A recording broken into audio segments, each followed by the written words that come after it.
Voice of the People, 90.3 FM. Welcome back, everyone. Welcome home. Welcome home. This is home, okay? Welcome.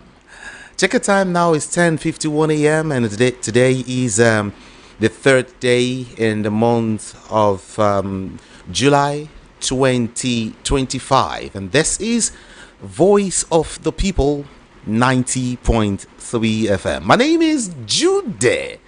Ikami Jude. And right about now, quickly, I want to do this for one of our own VOP's finest. Yes, I call her VOP Princess, Chidera. Yeah, today is her mother's birthday, and hey, what can we say? We must, celebrate her just right here. We want to wish her a happy birthday. Okay? Yeah. A mom that is so wonderful. A mom that is so special. A mom that is so gentle but yet very, very strong. There are so many ways we can say or show you that we care and we love you so much just right here. But then, what can we say? Happy birthday to you, Ma. You always make Chidera believe in herself. You are patient, when she is foolish. You are her guidance when she asks.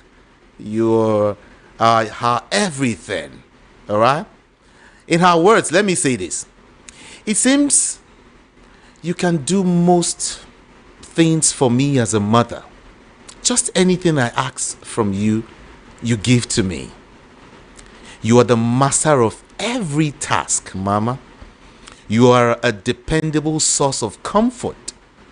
You are my cushion when I fall, Mom. You help in time of trouble. You support me whenever I fall. I love you, Mom, much more than you can imagine. You have my total respect, Mom. And of course, if I had my choice of mothers, you will be the one I will select over and again and again and again. These are the words of Chidera, your daughter. All right? And she's saying, happy birthday to you. Nacheta Ifeinwa Helen. Agamakanka. Happy birthday to you from all of us at Voice of the People 90.3 FM. We want to say we love you. We love you so much, Mom. You have celebrated this year. You will celebrate next year and beyond and beyond and beyond and beyond and beyond. We love you so much. Happy birthday, and happy birthday. God bless you, Mom. Voice of the People 90.3 FM. And this time around, let me let you know that we will be talking about health today. All right? Do you know your status? I mean, your health status. Do you know that? These are some of the things we will be talking about today. And then those ways, affordable ways you can stay healthy, because we know say drugs cost to even the one that they call pana. Abina para. It costs to Agbo self don't cost to. So you need to stay healthy for you, for me, for your family. Yes. And as far as you're listening to me right now, you are important to me. So you need to stay healthy. And that's why I decided to bring a doctor. If we talk politics, maybe we also talk about our health. These are very vital things we need to also discuss on this Super Dial, Mega Dial, Super Mega Dial, Voice of the People 90.3 FM. Let me quickly introduce to you my guest. Yes, he is a doctor that has been practicing for a couple of years. Tested and trusted. That's why he is here in the studio. Not just any doctor, not just anybody. All right? Dr. Abiodun Oyefeso Akogun. Okay, Dr. Charles Adiogun is here in the studio. Good morning. Good morning. How are you doing today? I for add a real no can't. No. I'm not a title chief. Doc, good to have you join us once again. Yeah, good morning. All right, let's get talking. Like I said, drugs are expensive in Nigeria as at this moment right now because of the shape of the economy. But then we still have to live, we still have to treat ourselves, we still have to go to the hospital, we need to do what we need to do to keep our body, soul and spirit alive. And so I felt you should talk to us about some of these affordable things we can do to keep our health intact, to keep our health checked. Yes. Yeah, so I think this is a very important topic because, like you rightly said, the economy is not smiling and there is inflation, so drugs are quite expensive, medical care is expensive. So the best thing is maintaining your health and making sure that you remain healthy. So we'll be emphasizing more on what we call preventive care, where you don't even let the illness happen to you in the first instance. Okay. Rather than you looking for a solution or a cure. So when it comes to preventive care, there are a lot of important things we need to know about. So first and foremost, we need to make sure that we are taking care of ourselves physically, emotionally, socially, and mentally. All those must be complete. And when we're talking of preventive care, these are things that we must be willing to do, and they may involve making major decisions, lifestyle changes, that will make sure that we are healthy. And these lifestyle changes can be being intentional about our diet, making sure that what we eat is healthy, making sure that we don't just eat what we see or what we crave for, but what will actually nourish our bodies and will make us remain healthy. Okay. So healthy diet is part of it to keep you healthy and strong. Then number two, we also need to make sure that we limit our stress. There's a lot of stressor in our environment.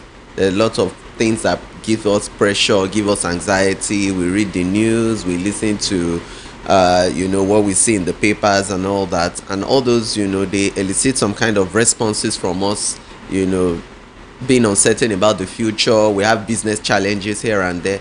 But we need to make sure that in as much as we are hustling or we are getting ourselves out there to make money, we also create time for rest, create time for adequate recreation.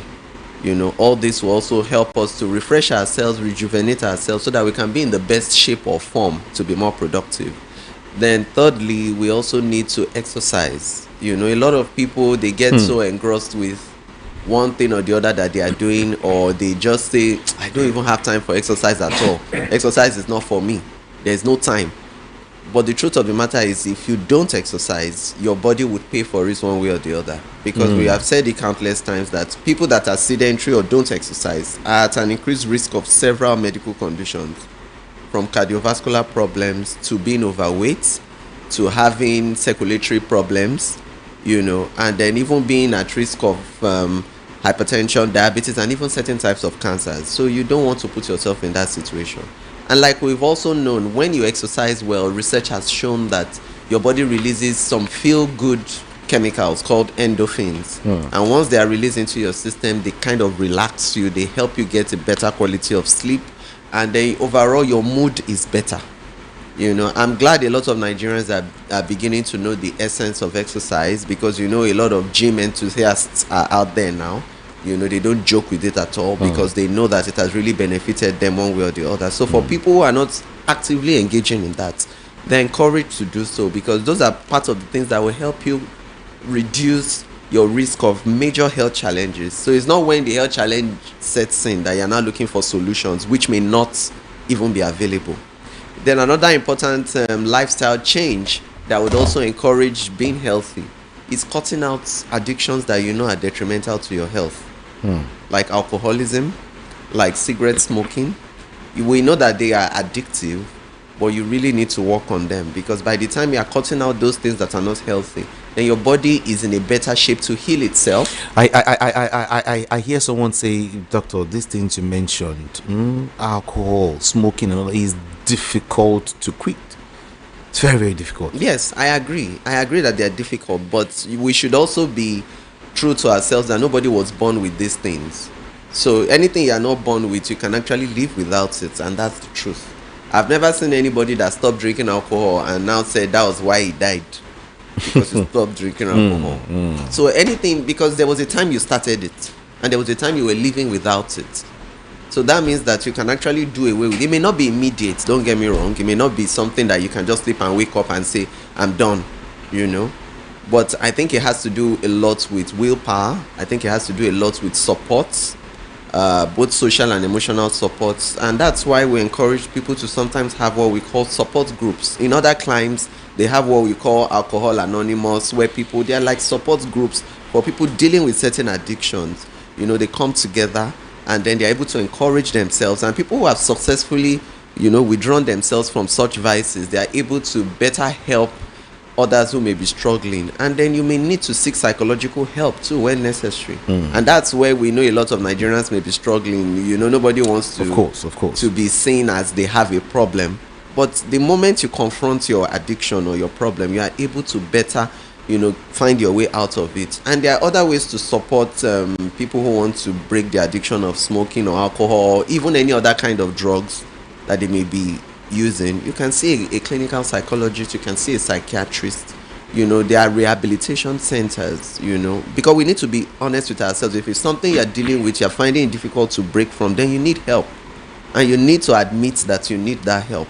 Because until you get to that point that you realize that you can't do it on your own, you know, you will not be able to get the help you need. So we should be open to finding the professional help we need, you know, when necessary. Then another thing that we need to also work on to stay healthy is our emotions. You know, we need to find our own happiness, and that's the truth. You know, your happiness cannot be dependent on what is happening around you, because what is happening around you is changing quickly. Life is moving fast. Things are changing quickly. You can wake up tomorrow and find out that the price of fuel is something else. You can wake up tomorrow and find out that the price of or your rent has changed. Or you can find out that the exchange rate is something else. So if your happiness is dependent on external factors, then you are likely going to be in emotional turmoil, because everything is changing rapidly, even on the global scene. So if your happiness is not something that is constant, that you derive from within yourself, then you are going to have issues. So we encourage people to find their happiness within themselves, not necessarily what is happening around them, so that you are a bit immune to whatever news you hear, so that whatever is occurring externally would not directly depress you or influence your mental health or your emotional state. Then another thing that we advise people is, yes, we work hard, we need vacations, but also anything that is in the past, let it remain in the past. It's very important for our emotional well-being. A lot of people dwell on things that have happened to them in the past. They dwell and replay traumas and things that, you know, were unpleasant circumstances or experiences they've had, and it tells on them, and it's not allowing them enjoy the present. So because they are not mindful of the present, they are not able to be their best or work at their most potential in the moment, because they are still thinking of something that happened last month or 3 months ago at the beginning of the year. And they now find out that there is always, you know, this decline in productivity. Even their health starts nosediving, and they start having all sorts of problems. So anything that is in the past, let it go with the past. Every day you wake up to a new dawn and you see the sunrise, you should thank God it's another day, and be hopeful, be optimistic about that day, expecting good things to happen and forgetting whatever has happened in the past, because that helps for your emotional well-being.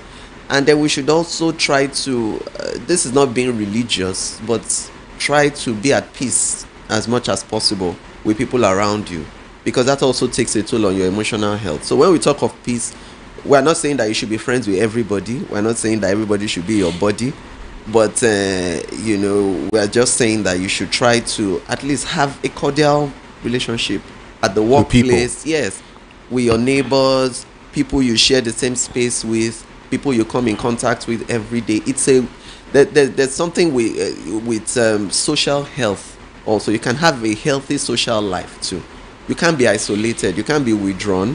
You need confidence, you need trusted people, quality people in your life too, who can listen to you when you have a problem, who can help you when you have a challenge, who can advise you or console you when things go wrong. All these support systems are very, very important, because these are the things that make some people break. And you find out that the suicide rates, I think, is underreported, because it's happening. A lot of people take their lives. A lot of people are in deep depression, and it's because they don't have an outlet for the pressures of life, and they don't have the right connections that will help them, to sail through any challenge they may be experiencing. Okay. So as you can see, we've touched on the different aspects of life, from diet to lifestyle to social life to mental health to emotional well-being. If you are able to follow all of these things, you will live a fairly reasonably healthy life, and you will have less medical challenges. And even if you do have a medical challenge, it will be manageable. It's not going to be extreme, and it's not going to be complicated to manage, because you're already taking all the right steps to ensure that you are healthy. And when it comes to prevention, our environment too matters. We talk of environmental health also. It is not, you can't be healthy when where you are living there's a stagnant body of water there. There are mosquitoes breeding everywhere. Your source of water is contaminated. Your sewage disposal is poor. All those things too eventually will tell on your health. Noise pollution, in the environment, atmospheric pollution. All those things are things that also have adverse effects on our health. So, but if we can work on our environment, make sure that our water, our source of food, our storage of food, sewage disposal, waste disposal, they are all what they should be, then people would be healthy and they will live a better quality of life, and life expectancy will generally improve too. I want to pick a line from one of the things you mentioned, that is exercising. People find it difficult to continue. They tell you, oh, in the office they discuss, guy, you're getting fat or whatever, you're getting too big, go and exercise. And they say, okay, tomorrow I will start it up. And before you know, just a couple of days, they're telling you, oh, God, I cannot, it's difficult for me to continue doing this. I mean, what would you say to such persons, or how would you help, such people? Well, I think most times, apart from exercise, and again, people tell you, okay, I will stop eating once it's 6 p.m. I'll stop eating food. But even at 10, you finally are gulping something, chewing something. That's where discipline and self-motivation comes in, because even apart from exercise, generally to achieve any good thing or anything worthwhile, you have to be diligent and disciplined. Because if you have a goal and you're not working tirelessly towards that goal, and you're not consistent in your efforts, then achieving that goal, would just be like fantasy.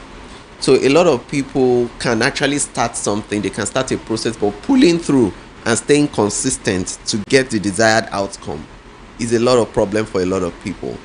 So basically, we would advise that such people, you have your goal in your mind before you even embark on that goal at all. Have a clear vision of what your expectations are and what you want to achieve. So when you have that goal in your mind and you know the benefits of you achieving that's your goal, then you are going to be relentless. You are going to make sure that everything it takes to get to that point, you are going to give it your all. Because if you are going to be exercising to lose weight, for instance, you are going to get up out of that bed to go and do that exercise, whether you feel like it or not. You are going to wake up not only the days you feel like, because there will be days that it's not going to be a problem for you. You will be excited to go out to do the exercise. But there are some other days too that you won't feel as much enthusiasm to do that. But you still need to pull yourself out and drag yourself to do what you need to do all the same. So you have to fix your eyes on the goal, and you make sure that you set aside distractions, and whenever those discouraging words come, like I can't continue, or I would procrastinate till next week, I'll do it some other time, let me give myself a break. You need to pull yourself together to make sure that you keep pressing towards your goal, because discipline is key if you really want to achieve what you plan to achieve. Discipline is key, like you said. But all of these factors or figures you mentioned, is it tied to ways to build healthy, conscious family? Some persons want to build or make sure their children are involved in this from day one. They want a very healthy family, follow this practice and all of that. But it's pretty difficult for some persons to also do. So I want to ask you, just like a follow-up question to what you said. I mean, some of the some of the things you mentioned. How to build a health conscious family. How? Because Lagosians are listening to us, Nigerians are listening to us. We just want to teach us, tell us how to go about it. If you want to build a health conscious family, that is a fantastic way to build a healthy society, a healthy community, because the family unit is what makes up the society eventually. So when the parents and the children are healthy, or they make healthy lifestyle choices, then we're going to be seeing a lot of positive changes in the health outcome or health situation of the general populace. So basically, if you want a healthy family unit, you would need to be disciplined. So the father cannot say, we are not going to be eating excessive sugar in this house, we are not going to be eating junks in this house, and he will be caught doing the same thing. So you live by example. Okay. So first and foremost, as a parent, you are the adults in that home. You cannot be caught doing exactly the things you are discouraging, because children are smart. Take it or leave it. They are very smart, and they are very observant. So if you are saying they should stop doing something and they catch you doing it, or even if they don't catch you doing it, they see that particular thing you are stopping them from consuming, you also have it stored or kept somewhere, then it sends a wrong message to them. And the message it sends to them is that you are not a consistent person, and whatever you are saying may not be as serious as you are making it look like.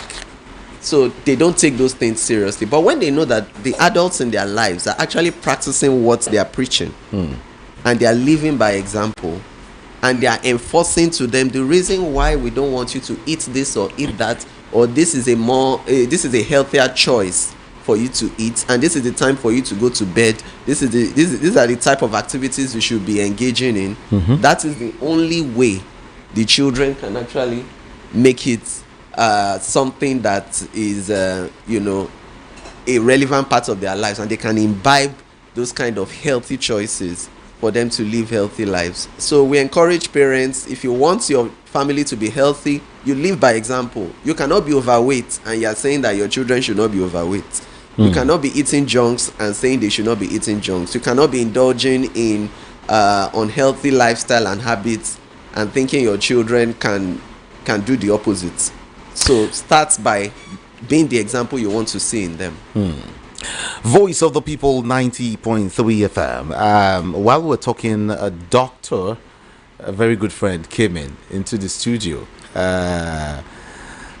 He is actually a surgeon, and he has come to sojourn in the studio with. Good to have you join us, sire, and of course, welcome to the studio. Good to have you, like I said. Well, good morning. Good morning. Where have you been? We've been looking everywhere for you. Sorry, Lagos traffic. But you're welcome. Then we had a flat tire on the way. Oh, so sorry about that. It's okay. So sorry. Hope it's not on the third mainland bridge. No. Okay. Okay. Fortunately. Okay. You're welcome. Now, Thank you. we've been talking. Let me quickly talk to you. Let me ask you, some questions. When it comes to hospitals, when it comes to treating oneself or going to the hospital in Nigeria, we are always very, very scared. We are always very, very scared going to the hospital. Like Nigerians dread when they say, "Oh yeah, hospital. Oh yeah, surgery. Oh yeah, blood transfusion." Sometimes when you see some persons in the hospital, when you see cases that has to do with blood transfusion, you are scared, like this one is half dead. In Nigeria, we just have that belief that once you're going through one blood transfusion, then your case is so big, like don't even go near her or don't even go near him. So Doc, I want to ask you why Nigerians fear hospitals. Dr. Adiogun, I would also come to you. Why you feel that Nigerians fear going to the hospital? Well, you remind me of a post of this guy, this comedian, this South African comedian. His name just I No, just Trevor. yeah Trevor. Trevor Trevor Noah. Yeah. Not Trevor. Yeah. Yeah, he was talking about him and his French friends who went to a show, an entertainment show in France, and the the person who was supposed to who was coming to entertain them came with a snake. So when they announced that the next show is something something, the man with a cobra, Trevor Noah said, "I'm a black man. I don't want to die." So he went to the back row.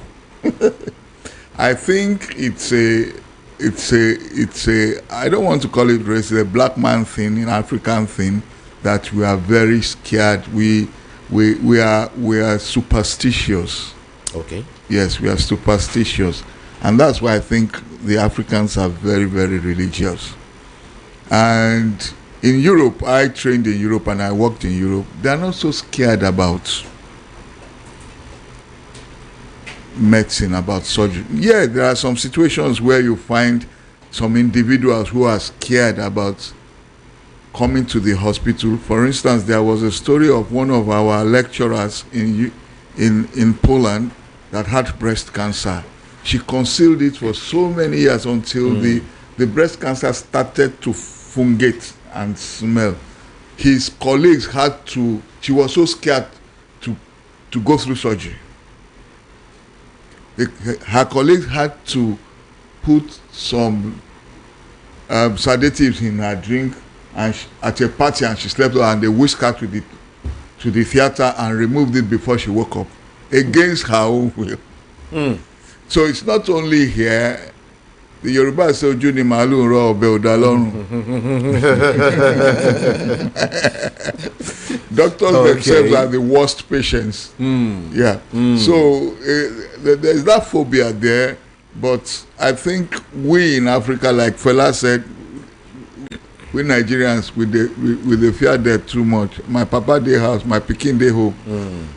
But on the other side, the environment itself does not prepare our mind for what we can encounter in the hospital. The repercussions itself that you are sick is scary. The amount of money you pay her. Now we are going to the hospital. How much are we going to pay? That's the first thing. Okay. So that sums up to the fact that people are afraid to go to the hospital. Our health insurance, that boils down to the health insurance scheme and several other things. And again, when you get to the hospital, there are some procedures which ought to be painless, that they just take you through it like a ram. Like, for instance, incision and drainage that you can adequately locally anesthetize. The doctor will just pick up a knife and cut you just like that. So those people who see it, you yourself, when they are coming the next time, it becomes a bad necessity. Okay. That I have to go through it here. Comparing our women don't want to go through cesarean section even when their life is at threat for that fear of the knife. But then in Europe, even those who can give birth not naturally, they say they want cesarean section. They don't want to go through that labor stress. So I think there are so many factors, like I've said. Doctor, would you want to add to that, Dr. Wategun? By the way, he is Dr. Lumumba. I didn't mention his name. I'm sorry about that. Dr. Lumumba. Yeah. A Nigerian man bearing Lumumba. It's okay. Yeah, to add to what the surgeon has said, I think another factor may be from, the financial implications. Everybody has the notion that once you go to the hospital, it's all about money, it's expensive, it's not within the reach of the common man. And then also, I believe cultural and religious inclination too may have a role to play, because a lot of people, like Doctor said, very religious people, they want to wish the problem away, or they pray the problem away, which we are not against. But the truth is, be caught doing what you are supposed to do. If you have a problem, present to where professionals can evaluate you, make a proper diagnosis, and put the right treatment in place. Because if you don't, by the time you eventually now opt to come for proper care, it may have advanced or gotten complicated, or in some cases an irreversible damage has already occurred. So it comes from a place of people being unsure of what they would find in the hospital, in terms of the financial cost, in terms of doctors finding a problem always, because we hear people say they will always find something, and they don't want to hear that thing the doctor wants to find. But you cannot live in denial. The earlier you know what the problem is and start taking the right steps towards the solution, the better. Okay. Someone said, good morning, Doc. I'm guilty of that word exercise. Blessing, texting from Mango. Some people don't, like I rightly mentioned, exercising is difficult to follow. Just like we were discussing this before Dr. Lumumba came in. Exercising. Sometimes me, if I start to exercise, I say, after 2-3 days, guy. For you to maintain it and be consistent. To maintain it is a problem. Yeah, you have to be disciplined about it, and you fix your eyes on the goal, on the outcome of the exercises. You can see the surgeon I think he's an excellent person to discuss this, because you can see how he looks. Yeah, of course. Because he's an exercise enthusiast. He obviously does a lot of exercise. He's very active, and I believe it has helped him tremendously. So you can't go wrong exercising. You maintain a healthy weight, your mood is better, you reduce your risk of obesity, like we said, your weight, and then cardiovascular illnesses, diabetes, all those things, you reduce the chances. If I may comment. Yeah, beautiful. Yeah, as scientifically proven, your body is made up of 70% of muscle. Yeah. There's no part of your body, you touch any part of it, that you won't find muscles there. So actually, our body is a machine that is built to move. And at times I have to go through the Polish word before I can interpret it. There's a proverb in Poland that says "Narządy nie używane ulegają zanikowi." It means not true. It means the organs that you don't use undergo atrophy. Absolutely. So if you don't use your muscles, you lose it. And using your muscles, if you don't use your muscles, yes, you lose it. Yes, you lose them. And using your muscles triggers the use of several other organs in your body, which keeps them active in that sense alone. So I've been working out in Nigeria now for over 20 years, and gradually physical exercises has evolved over the years. There was a professor in Japan. I don't know if he's still alive. Isumi Tabata. He introduced a type of mode of exercising for just 30 to 45 minutes. And he took athletes that used to exercise for 3 hours twice daily, and another branch of athletes that exercise only 45 minutes twice daily. And they discovered that those who exercises for 45 minutes twice daily did much better than those who spent all the time on the tracks and in the gym. So the new kind of mode of exercises now are called HIIT, high intensive interval training. That, for instance, you do 5 push-ups in maybe 20 push-ups, you rest for 10 seconds, you 20 squats, you rest. You do them consecutively like that. Maybe frog jumps, maybe sit-ups or crunches and you rest. So Izumi Tabeta designed it that, okay, each exercise will last for a minute and there will be 4. That's his own program. It has evolved now. So you discover that when you now go to the gym, you say you want to exercise, it's the active part that you do in such a training is just like 30 to 40 minutes and you are done in less than an hour. And you are done. Okay. And I can show you the results. There's a gym in Sabo. My instructor Tony Nwosu and his guys Ini and JJ, they are there in Sabo. It's a small gym. It's a boot camp. Tony is now training Governor Adeleke. Oh, really? He's there with him. Yes, in Osun State. You know you can. Yeah. You know his size. Yeah. So his senior brother is a medical doctor, and he insisted that he should start working out. I can even show you some posts of him with the Governor Adeleke training him. So exercise is very, very, very, very important. The Americans did a research. They went to old people's home and they took 80-year-olds, 90-year-olds into the gym, and they discovered their muscle mass started to grow. Yes. The funny thing they now discovered again is that when their muscle mass started growing, their brain tissues started to regenerate. Oh, really? Yeah, it's quite logical, you know.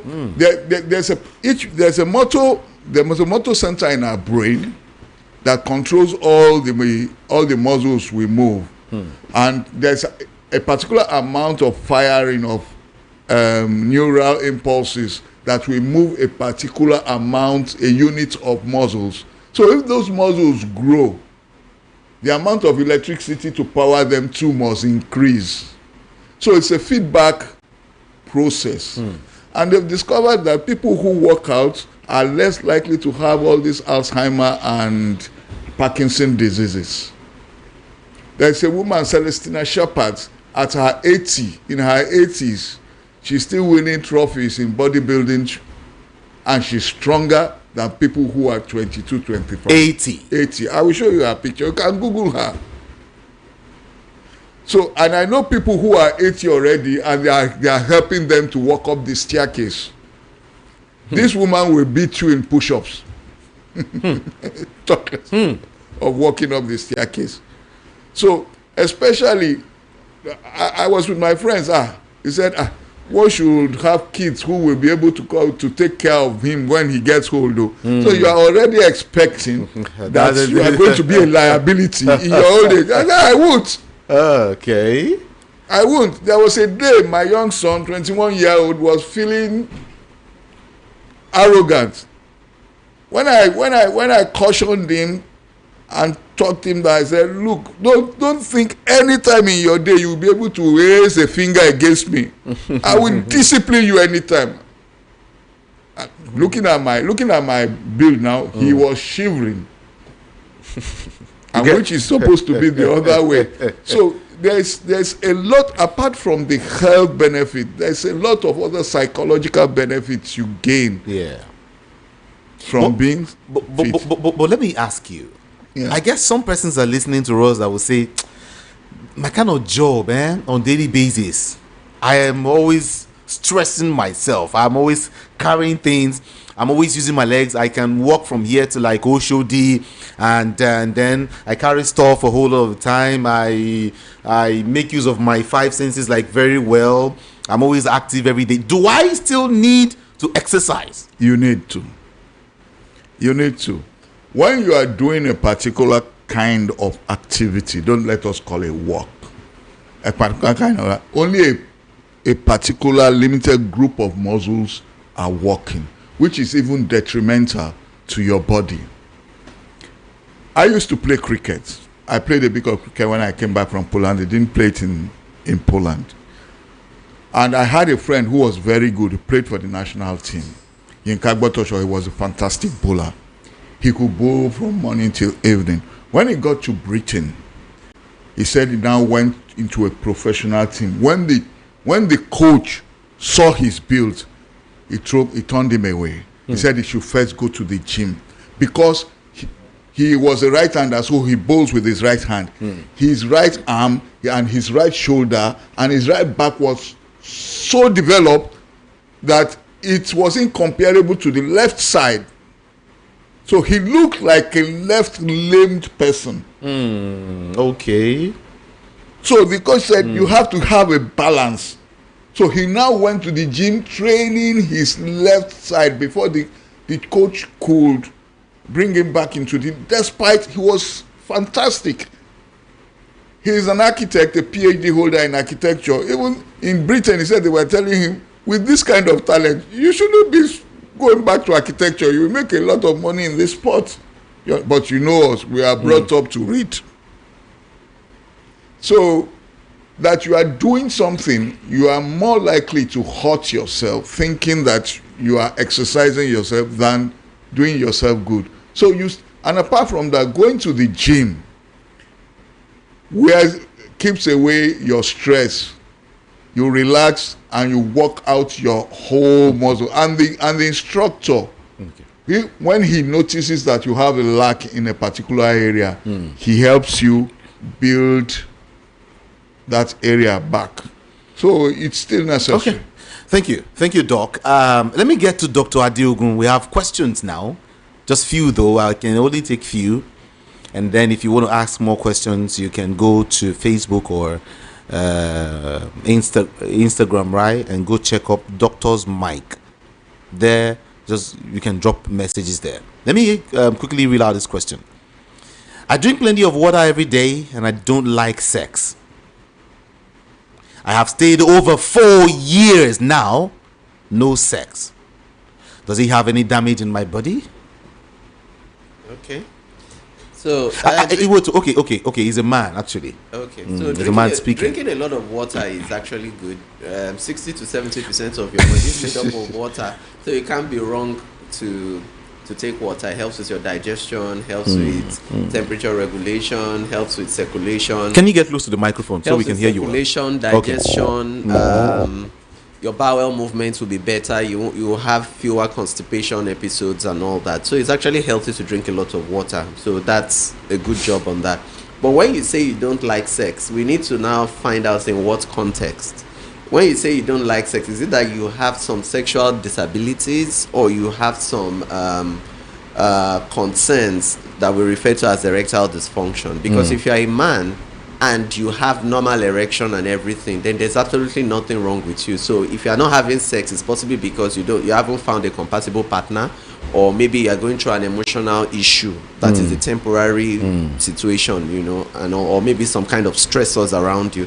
But if you do have an erectile problem, you didn't give us that information. You just told us you don't like sex. But if you have an erectile problem, that you don't have frequent erection, you don't have morning erections, or you notice that the frequency of your erection is declining, then you may need to be evaluated. Because erectile dysfunction is a very common condition in men. And a lot of men have issues discussing it, and because of the embarrassment that comes with it, and you don't want to be seen in a particular light, you keep quiet about it. You try to find solutions on your own by trying out all sorts of mixtures, natural remedies and all that. But the truth is, you may have a serious condition that may be responsible for your erectile dysfunction, for instance, like diabetes. So you have to get screened for diabetes. You need to check your cholesterol levels. If you are obese, you need to do something about it, particularly truncal obesity. All those may have a role to play, and then also we will need to ask you questions about your mental health and psychological health also, to know if you are undergoing any depression, or you are going through anxiety, or even performance anxiety, or whatever it may be that may be contributing to that. Then also we may need to have a detailed drug history. There are certain medications you can be on that can adversely affect the quality of your erection. Some antihypertensives can affect you, some antipsychotics can affect you. So all these are multifactorial that you need to come into the hospital to get a doctor to evaluate you, because it's something you cannot handle on your own.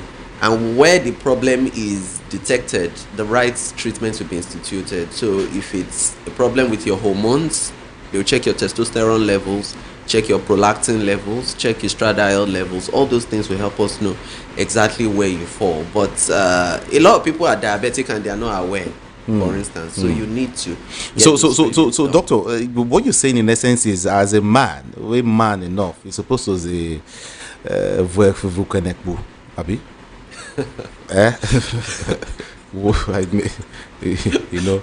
Yeah, there's a healthy. Children erection. are listening to us. There's a healthy erection that every man should have. So we are not sure if he has an erectile issue or he is not just having sex for other reasons that are not maybe medically related. So we need to find that out when he comes to the hospital. Okay. That man that you've heard, right? It not make sense. Not they do so again. If somebody no come inside, you go out. Okay, somebody say, welcome on board again, Doc. Please permit me to ask. My son had a sickle cell crisis that affected the functions of his right hand and leg as well as impaired speech, or as well as impaired speech. We have taken him to a number of medical centers, but haven't gotten solution. His schooling is stalled. Is there anything you know we can do? He is 22 plus now. My son had a sickle cell crisis that affected the functions of his right hand and leg, as well as impaired his speech. We have taken him to a number of medical centers, but haven't gotten solution.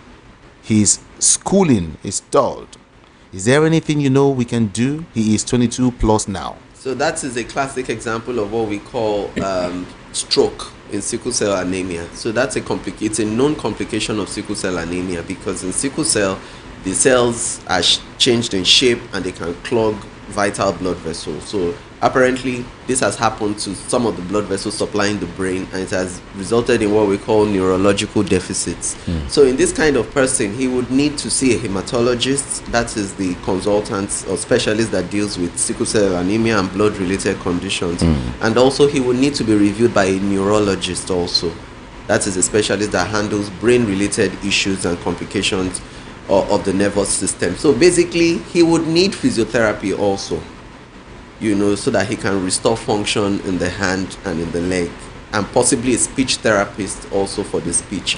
So I would advise that he goes to a setting that is multi-specialist, that they can have all the specialists available, and you can have them like in the teaching hospitals or in some very well-equipped private settings too. So, but you must be willing to give it all it takes in terms of dedication and commitment to the treatment. So if he would need to be on admission, he will be on admission. That kind of go take money. He would need, but there's no amount of money that can compare to your well-being. Of course, but I am only saying that this person must be. Yes, that's why we're saying they must give it all it takes. So even if you cannot afford a private setting, for instance, you can go to the teaching hospitals and make sure that you see the right specialist, and whatever treatment is advised, then you make sure that you are compliant with it.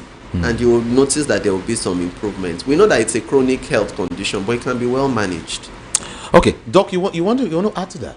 No, he has said everything. And beautiful. Apart from that, I trained abroad where we don't have sickle cell. It's an African thing. Oh, really? Yeah, it was thought probably it's a way of protecting us from malaria, the genes in evolution. Yeah. So those who train here have more experience in sickle cell anemia than I do. But Dr. Adiogun is speaking excellently well. Virtually nothing more to add. Okay. So what about what the other man said as regards him not he doesn't like or he's not doesn't like sex. Yeah, he doesn't like he sex. Doesn't like sex. You're a man. Maybe you would want to say something to a fellow man as regards that. He's asking. Maybe, it's been 4 years. He's not done it for 4 years. You're supposed to hold that man for. To me, I mean, sorry. So, what do you think? I mean, how would you advise him? Yes, to me it sounds psychological. I think. Okay. Yes, to engage in a sexual activity, you must have the urge. Without the urge, you won't even have the erection. Urge. Yes, you have the urge. So it means, and when you have the urge, there are very few things that can stop you from having sex. Even if you don't have a lady, there are prostitutes around that it will push you. It is what drives us, the emotion. So Yeah. I think there's something wrong there. Yes. And the effect You can't be saying beautiful things like that and you're not moved. the effect on the body medically is still not clear cut. It's still not clear cut. There are Okay. people, they were saying there are some posts I saw on that a man's supposed to be having sex 3 times a day or so. That which woman Oh, can, you saw that too? yes. Which I wanted woman to bring can. it here as a And- debate.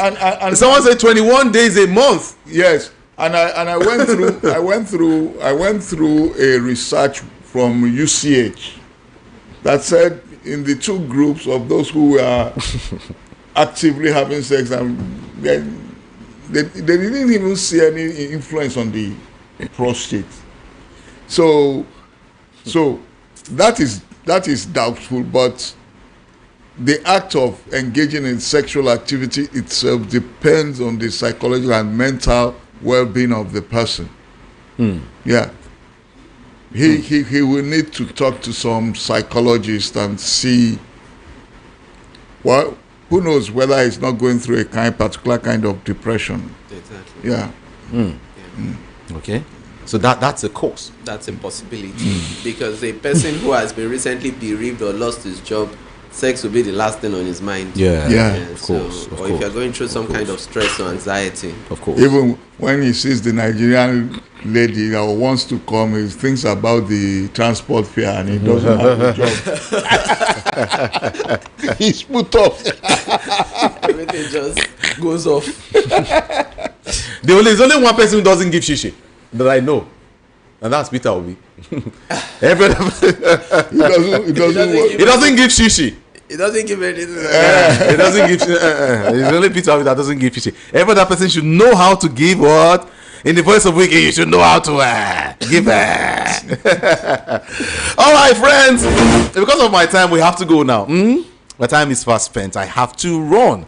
Dr. Lumumba, thank you so much. Thank you for being a part of this conversation. Thank It's you been for having beautiful, me. really. And Dr. Adeogun, thank you so much. Thanks also. for having us again. And of course, if you want to ask more questions, if you're on Instagram, if you're on Facebook, just go and check up Doctor's Mic. That's where you can ask. There are doctors there for you. In fact, we've made that happen because we want people to ask questions as regards your health, and someone will put you through. Don't just hide anything, okay? We are radio stations that we're concerned about you. Please ask questions and they will direct you, they will help you out. That's why I'm saying, everyone, go to Doctor's Mic. You know how to spell doctor, right? But you just put apostrophe S. Doctor's Mic. Mic is M-I-C. Very simple. Doctor's Mic. Just go there, drop a message. All the doctors will be there to respond to you. Thank you so much. I have to go, like I said. My name is Jude. On Facebook, on Instagram, on Twitter, on TikTok, YouTube, everywhere, I am Ikami Jude. Just spell it I-K-A-M-I-J-U-D-E-H. Again, I-K-A-M-I-J-U-D-E-H. I love you all so much, and I will be back here 7 a.m. tomorrow for the newspaper review. Tomorrow we get to talk more of politics. I'm out of here. Good morning to you.